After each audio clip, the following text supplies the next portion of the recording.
This is a response to ChetCampbell72, who left a comment on the on a response to someone else. Why would God have people sacrifice animals to it? That person asked a question probably lots of us would have asked. Do you sacrifice animals still? Now I know. Jews do not sacrifice animals at this point. We do not sacrifice animals outside of our holy temple in Jerusalem, which was destroyed some 1938 years ago. We do pray that it be speedily rebuilt. We do see it as God's will and wisdom. It's interesting, the Rambam, who was a codifier of Jewish law and a gross intellect, I mean, he tried to, he was a big fan of Aristotle. He tried to intellectually justify everything that Torah says, and in his time, his books were burnt, and he was isolated and ostracized from the Jewish community. But later, we came to see him for who he was. He was just a great mind, who may have said some things which weren't part of normal Judaism at the time, but later a lot of Jews, in terms of Orthodox Jews, came to understand what he was saying and why he was saying what he was saying. But he says, in terms of animal sacrifices, that when the Jews were leaving Egypt, there were basically these pagan cults, and some of them, and they would sacrifice animals to God and to their God. And God wanted us to give us God wanted to say that He sees this as part of a part of human nature, and He wants to tell the Jewish people that if you're going to do it, if you're going to give sacrifices to animals, if you're going to sacrifice animals to God, do it to the one true God of Israel, the same God that's taking you out of Egypt. Sacrifice to me, God says, and this is why the Rambam writes that God commands us to sacrifice animals, which is a strange, peculiar behavior indeed.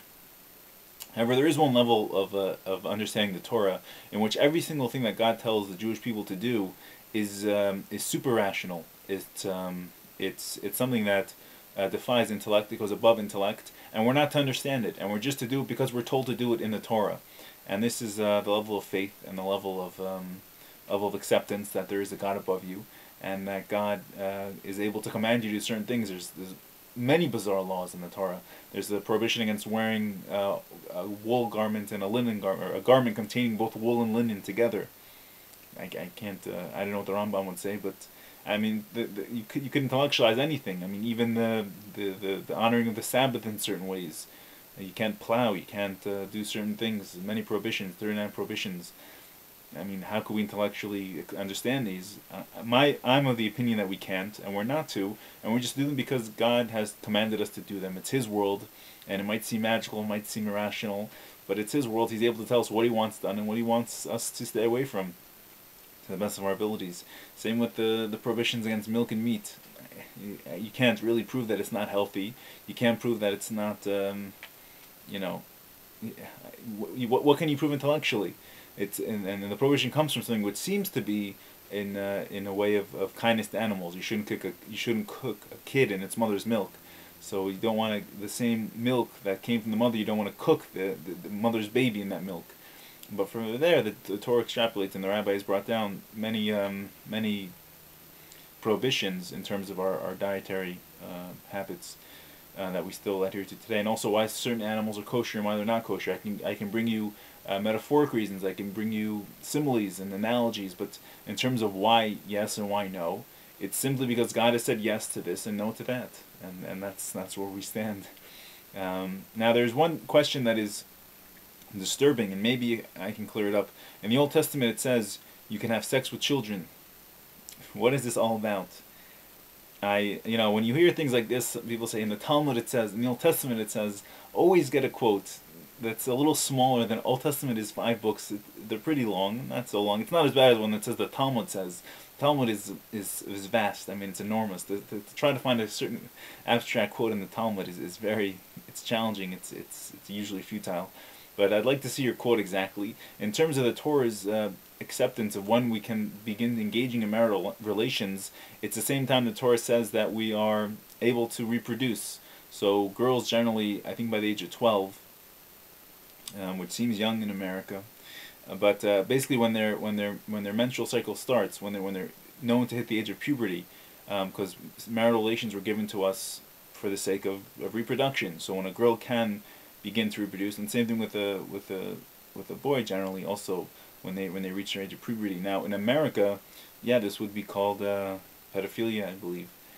but the Torah is was here before America, and the Torah is going to be here after America, with all due respect. And God's wisdom on this seems to be that when you can have babies, you're allowed to start being married and trying to produce babies. There's nothing perverse about it, and as far as the Torah is concerned. Many great rabbis, I know Rab Nachman of Breslov, I think was married at age 13. And there's nothing at that, in those days, in the small shtetls in Europe, there's nothing. I think the Tzemach Tzedek also, I think his first marriage, I think his marriage was when he was 13. Not sure if it was his first wife who passed away, or the Arab Marash's, but a lot of Torah scholars and a lot of these Jewish people, especially in older generations, nowadays we seem to be maturing at a slower pace, so that a 12-year-old girl or a 13-year-old boy they don't seem to be ready to take on the world like they used to be. But the times have changed, not in the best possible way. What seems now that we're maturing more slowly, and that we're separating from our parents more slowly. It's not necessarily a good thing, but it doesn't mean that physically we've changed. And even though it seems young, and you look at a girl of that age, and in America would be, you're going to think this is disgusting, this is horrible. But the Torah is older than America, and God is in charge of the entire world, not just the laws in America, so it would be illegal here. And nowadays, generally speaking, it says, there's a mission that came later, it's at 18 to the chuppah. When you reach 18 years old, you should get married. So that's generally the practice. I know, and obviously the Jews have to follow the laws of the land in which they live, so they don't get married anymore at those young ages. But it's not because it's not right, or it's not permitted. Now, below that age, I would like to see your quote. I don't know exactly what you're talking about.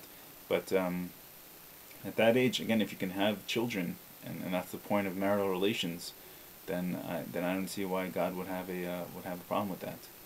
So I hope this helps, and may God bless you in everything you do.